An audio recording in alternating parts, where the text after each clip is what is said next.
आंकड़ों की जादूगरी के साथ यूपीए 2 सरकार ने अपना अंतरिम बजट भी पेश कर दिया। एक ऐसा मौका जिस पर वित्त मंत्री पी चिदंबरम ने यूपीए 2 सरकार की तमाम उपलब्धियों को गिनाने में कोई कसर नहीं छोड़ी और इसके साथ साथ आम जनता को लुभाने के लिए 2600 करोड़ की रेवड़ी बांट दी छात्रों के लिए, जहां पर उनके द्वारा लिए गए पढ़ाई के लिए लिए गए कर्ज की जो इंटरेस्ट पार्ट है उसको माफ करने की बात कर दी और साथ ही साथ एक्साइज ड्यूटी में छेड़छाड़ करके गाड़ियां, फ्रिज, टीवी, मोबाइल फोन, इन तमाम चीजों को सस्ता कर दिया। क्या यह काफी है मध्य वर्ग को अपनी तरफ आकर्षित करने के लिए? क्या उस पर यूपीए 2 सरकार को जवाब नहीं देना चाहिए था? लेकिन ऐसा लगता नहीं है। यूपीए 2 सरकार सिर्फ उपलब्धियां गिनाना चाहती है, कमियां नहीं। देखिए छोटी रिपोर्ट। यूपीए सरकार के आखिरी बजट में वित्त मंत्री पी चिदंबरम ने सबको खुश करने की कोशिश की। लोकसभा चुनाव में वोटरों को लुभाने के लिए चिदंबरम ने कई चीजें सस्ती कर दी। खासकर मध्यम वर्ग को मोहने के लिए छोटी कार, मोबाइल हैंडसेट, साबुन, फ्रिज और टीवी को सस्ता कर दिया गया है। Small cars, motorcycles, scooters and commercial vehicles from 12% to 8%. 2014 के चुनाव में 14 करोड़ युवा मतदाताओं के भाग लेने की संभावना है, जिसमें से 9 करोड़ फर्स्ट टाइम वोटर होंगे। जाहिर है युवा मतदाता चुनाव में एक बड़ा फैक्टर होंगे। इसे ही ध्यान में रखते हुए चिदंबरम ने एजुकेशन लोन के ब्याज को माफ करने का ऐलान किया है।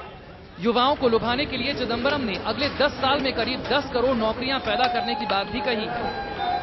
National manufacturing policy has set the goal of increasing the share of manufacturing in GDP to 25% and to create 100 million jobs over a decade. वित्त मंत्री ने चुनाव से पहले फौजियों के वोटों को अपने पाले में करने का दाव भी चला है। सेना में काफी दिनों से चली आ रही 1 रैंक 1 पेंशन की मांग को मंजूरी का ऐलान किया गया है। सरकार ने ऐसा करके सेना के 30 लाख लोगों को तोहफा दिया है। Government has accepted the principle of 1 rank, 1 pension for the defence forces. 2013 के आखिर तक देश में 37 करोड़ 35 लाख महिला मतदाता थी। ऐसे में घरेलू सस्ती चीजों का तोहफा देने के साथ ही वित्त मंत्री ने महिलाओं की सुरक्षा पर ध्यान देते हुए निर्भया फंड में 1000 करोड़ रुपए और दिए जाने की घोषणा की है। To ensure the dignity and safety of women, I promise the Nirbhaya Fund and put rupees 1000 crore into the fund. Chidambaram ने अंतरिम बजट में किसानों को भी खुश करने की कोशिश की है। साल 2014-15 के लिए 8 लाख करोड़ रुपए के कृषि ऋण का लक्ष्य रखा गया है। इसके साथ ही किसानों के लिए ब्याज में छूट की योजना 2014-15 में भी जारी रहेगी। सिर्फ शहर ही नहीं बल्कि गांव में रहने वालों के लिए भी चिदंबरम के पिटारे में काफी कुछ था। आवासीय गरीबी दूर करने के लिए 6000 करोड़ रुपए के बजट के अलावा ग्रामीण विकास मंत्रालय के लिए 82,000 करोड़ रुपए का ऐलान किया गया। चिदंबरम ने दलितों और आदिवासियों के लिए अलग से फंड मुहैया कराने की बात कही, तो अल्पसंख्यकों को लुभाने के लिए नए ऐलान भी किए।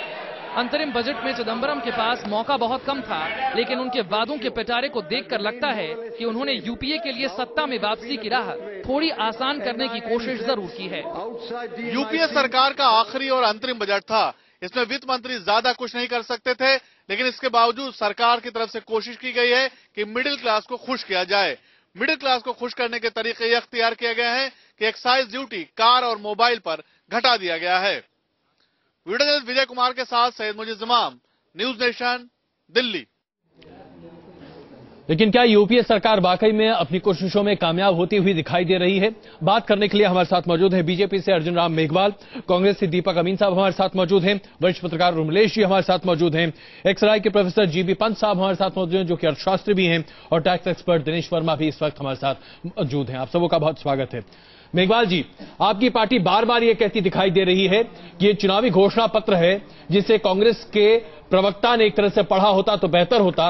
वित्त मंत्री से पढ़ते हुए बहुत अच्छे नहीं दिखाई दे रहे थे, लेकिन भाई अंतरिम बजट है, उनका तो ये हक बनता है। देखिए, अंतरिम बजट में इनको महंगाई कम करने की बात करनी चाहिए थी, क्योंकि देश में महंगाई का हाहाकार मचा हुआ है। आपका फूड इन्फ्लेशन की कम करने की बात करनी चाहिए थी। आपका दूध का दाम, फल का दाम, सब्जी का दाम, ये दोनों दिन बढ़ते जा रहे हैं, उसको कंट्रोल नहीं कर पा रहे हैं। मध्यम वर्ग को खुश करते तो इसमें ये उपाय करने चाहिए थे। मेघवाल जी, और इन्होंने जो मेघवाल जी बुरा मत मानिएगा, लेकिन आप भी जानते हैं अंतरिम बजट में महंगाई पर काबू पाने की एक कोशिशें सरकार कैसे कर सकती है? 5 साल में नहीं हो पाया, अब अंतरिम बजट में कैसे हो जाएगा? इनको कुछ उपाय करने चाहिए थे। बट मेघवाल जी, आप लोग विरोध के नाम पर खाली विरोध कर रहे हैं, बुरा मत मानिएगा। ये सिर्फ विरोध के नाम पर विरोध है और कुछ नहीं है। विरोध के नाम पे नहीं है। हम कह रहे हैं महंगाई कम करने की बात क्यों नहीं करी इन्होंने? अरे तो आप फिर क्या कीजिएगा अगर मान लीजिए गलती से आप सरकार में आ गए तो? हम करेंगे, हम निश्चित रूप से करेंगे। चलिए, अभी दीपक अमीन साहब, कांग्रेस पार्टी ने क्या वाकई में सिर्फ अपना चुनावी घोषणा पत्र पढ़ा है? आप 10 साल के आंकड़े लेकर सामने आ रहे थे। 5 साल के कार्यकाल में तमाम वायदे जो आपने किए उसमें से 90% न के बराबर पूरे होते हुए दिखाई दिए थे।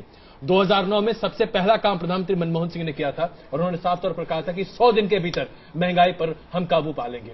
100 दिन क्या, 365 गुने 5, लेकिन महंगाई चढ़ती चली गई। आप कहां खड़े हैं आज? देखिए अजय जी, मैं मेघवाल जी को भी कहना चाहता हूं, शायद उन्होंने बजट की स्पीच नहीं सुनी होगी। वित्त मंत्री ने बजट में साफ कहा है कि खाने के दाम कम हुए हैं, इन्फ्लेशन कम हुआ है। पहले ही पेज पे उन्होंने ये उपलब्धि बताई है, आपके कागज पे भी लिखा हुआ है, तो पता नहीं मेघवाल जी क्या बात कर रहे हैं। और स्वाभाविक है कि 10 साल के बाद हम अपनी उपलब्धियों के बारे में बात करेंगे, और ये पूरा बजट नहीं है, ये वोट ऑन अकाउंट है, तो ये स्वाभाविक है हम कि इस प्रकार की बातें करेंगे कि हमने 10 साल में क्या क्या उपलब्धियां की हैं। हाँ, लेकिन जो एक सबसे बड़ी चीज जो आम जनता आपसे उम्मीद लगाए बैठी थी वो थी कि महंगाई पर कम से कम काबू लगा देते सरकार, वो तो आप नहीं कर पाए, असफल रहे, इस पर मानते हैं? बिल्कुल नहीं। आप देखिए, आज वित्त मंत्री जी ने कहा है कि महंगाई कम हुई है, आपके WPI इन्फ्लेशन रेट 5% हो गया है, कोर इन्फ्लेशन 3% हो गया है, फूड इन्फ्लेशन 6.2% हो गया, 13% से। नहीं, देखिए, अगर आप देखिए आंकड़ों की जादूगरी वित्त मंत्रालय से बेहतर कोई नहीं कर सकता। अजय जी, ये जादूगरी नहीं है, ये आंकड़े सही आंकड़े हैं, इसमें जादूगरी की बात नहीं है। कम हो गई है अजय जी, कुछ तो डेफिनेटली महंगाई पे फर्क पड़ा है। आप अगर एक दिल्ली के इलेक्शन में जो प्याज इतना बड़ा मुद्दा था वो 100 रुपए से 20 रुपए पे तो आया है जी। ये तो एक जमीनी, लेकिन ये उत्पाद का फर्क है, इसमें सरकार की नीति का कुछ नहीं है। इसमें एक्चुअली एक चौंकाने वाली बात यह है कि आप इलेक्शन के 15 दिन के अंदर अंदर 100 रुपए का प्याज 15 या 20 रुपए किलो आ भी कैसे सकता है? इसके पीछे जरूर कुछ अन्य कारण भी रहे होंगे, बिल्कुल, जो प्रोबेबली शायद हम किसी और फोरम पे डिस्कस करेंगे। इसमें बहुत सारे फैक्टर थे। हाँ, मतलब बहुत ज्यादा महंगाई कम ना हुई हो, कुछ प्रोडक्ट्स के ऊपर तो जो फर्क है वो बड़ा एपरेंट है, और वो ये एक साइक्लिकल इशू है। महंगाई जो है वो प्रोडक्शन के हिसाब से, जब नया प्रोडक्शन आएगा या नई फसल से पहले, नहीं, वो तो रहता ही है। फूड ग्रेन प्राइसेस अलग छोड़िए, लेकिन क्या महंगाई दर वाकई में हमारे देश में कम हुई है? एक बहुत बड़ा सवाल है, यक्ष प्रश्न है, आम आदमी इसको मानता नहीं है। दिनेश नहीं, वो आज सुबह भी हम इस चीज के ऊपर डिस्कशन कर रहे थे। यहाँ पे जो समस्या कांग्रेस के लिए खड़ी हो रखी है वो एक लैक ऑफ ट्रस्ट है। वो जो पिछले 3-4 साल के अंदर लैक ऑफ ट्रस्ट क्रिएट हुआ है, तो इवन अच्छी बातों को भी लोग मानने के लिए तैयार नहीं है। उर्मिलेश जी, मैं इससे पहले कि आपके पास आऊं ताकि हम एक कॉन्क्रीट पर्सपेक्टिव ले सके इस पर, पंत साहब, क्या आपको लगता है कि आज आम आदमी पहले से ज्यादा खुशहाल है? क्योंकि यूपीए सरकार ये दावा कर रही है कि पर कैपिटा इनकम करीब 70,000 रुपए हो चुका है, और ये बहुत बेहतरीन है। और अगर वाकई में ऐसा आंकड़ा है तो हमारे देश में 35 करोड़ लोग भूखे क्यों हैं? देखिए, पिछले लगभग 60 सालों से हमारी 2 मूलभूत समस्याएं वो आज भी कंटिन्यू है, महंगाई और अनएम्प्लॉयमेंट। और तीसरी एक समस्या जो हाल ही के दिनों में लाइमलाइट में आई है वो है करप्शन। अब महंगाई में अंतरिम बजट में मानता हूं कि अंतरिम वोट ऑन अकाउंट महंगाई पे कोई दिशा निर्देश नहीं दे सकता, पर हमें महंगाई पे हम गलत तीर यूज कर रहे हैं। हमारा सप्लाई साइड प्रॉब्लम है। हम पिछले 3 सालों से ये बात कर रहे हैं कि 25 से 30% खाद्यान्न हमारा वेस्ट होता है। उसके बारे में इस बजट में क्या किया गया? पहली बात। दूसरा इश्यू कि अनएम्प्लॉयमेंट लेवल, इस बजट में ये कहा गया कि मैन्युफैक्चरिंग सेक्टर अगले 10 साल में लगभग 10 करोड़ रोजगार सृजन करेगा। इसका क्या रोड मैप है? मैं आपको एक डाटा देता हूं कि आईआईपी पिछले कई महीनों से नेगेटिव ग्रोथ है। तो मैन्युफैक्चरिंग सेक्टर को इस बजट में पूर्ण रूप से इग्नोर किया गया, एक्सेप्ट ऑटोमोबाइल सेक्टर। और तीसरा, करप्शन से लड़ने के लिए हमें ठोस बिल, एक्ट और विल, बिल, एक्ट और विल की जरूरत है। इस बजट में उसकी उम्मीद थी। हमने एक डाटा दिया है कि 67 केसेस आए, पर उसके लिए हमारे यहाँ क्या रोड मैप है, उनको क्या हम वापस पैसा लाएंगे, और 365 दिन में 67 केसेस, मुझे लगता है ये 2 या 3% होगा टोटल जो वॉल्यूम। आपने कई सवाल खड़े कर दिए। जी दिनेश, मैं आता हूं आपके पास, लेकिन उर्मिलेश जी, क्या आपको लगता है कि वाकई में वोट ऑन अकाउंट के जरिए जिस तरीके से आज यूपीए सरकार अपनी उपलब्धियों को गिनाती हुई दिख रही थी, उसमें से कोई भी ऐसी बात थी जो आपके दिल को छू भी गई? देखिए, आमतौर पे इस तरह का जब अंतरिम बजट आता है, लेखा अनुदान आता है, तो उसको बहुत गंभीरता पूर्वक देश की जो आम जनता भी है, हालांकि आम जनता बजट को उस तरह से नहीं समझती है जिस तरह हम समझाने की कोशिश करते हैं स्टूडियो में या अखबारों में। बिल्कुल, ये हम तमाम सकल उत्पाद और ग्रोथ रेट और तमाम चीजें, हमें तो बस एक चीज समझ में आती है, महंगा